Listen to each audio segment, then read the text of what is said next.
బలవంతుడు మరియు ధైర్యవంతుడైన క్రైస్తవుడు సౌఖ్యమైన జీవితమునకు దూరముగా ఉంటాడు.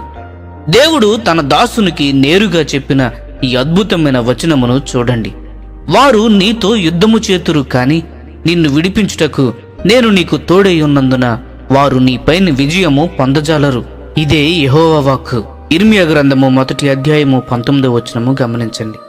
పైనున్న వచనము ప్రకారము ప్రభువు యొక్క శిష్యులకు ఖచ్చితంగా 3 విషయములు జరుగుతాయి.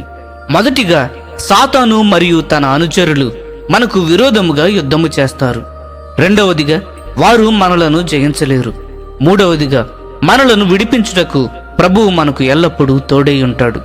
మనము ఈ లోకములో ఉన్నంత వరకు శ్రమలను, ఇబ్బందులను, హింసలను ఎదుర్కొంటాము. వీటిని మనము తొలగించలేము.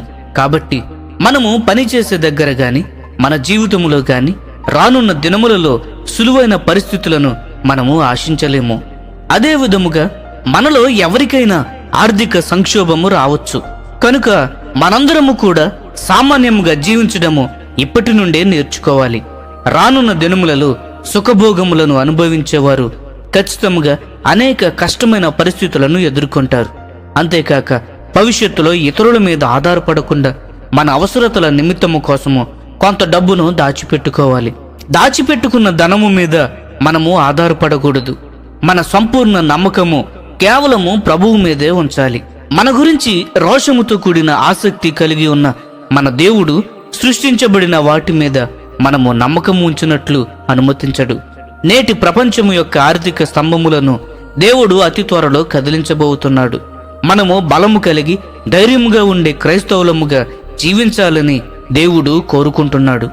ప్రియమైన స్నేహితులారా, మనకు అనుమతించబడిన శ్రమలు మనలను బలవంతులుగా మారుస్తాయి. మనము సుఖమును ఆశించకుండా దేవునికి ప్రతిష్ఠించుకుంటూ మనలను అంగీకరించమని, నడిపించమని మనము ప్రార్థించదము. ఈ సందేశములు మీకు ఆశీర్వాదకరముగా ఉన్నట్లయితే లైక్ చేయండి, సబ్స్క్రైబ్ చేయండి, అనేకులకు షేర్ చేయండి. మీ విలువైన అభిప్రాయములను కామెంట్ రూపంలో మాతో పంచుకొనండి.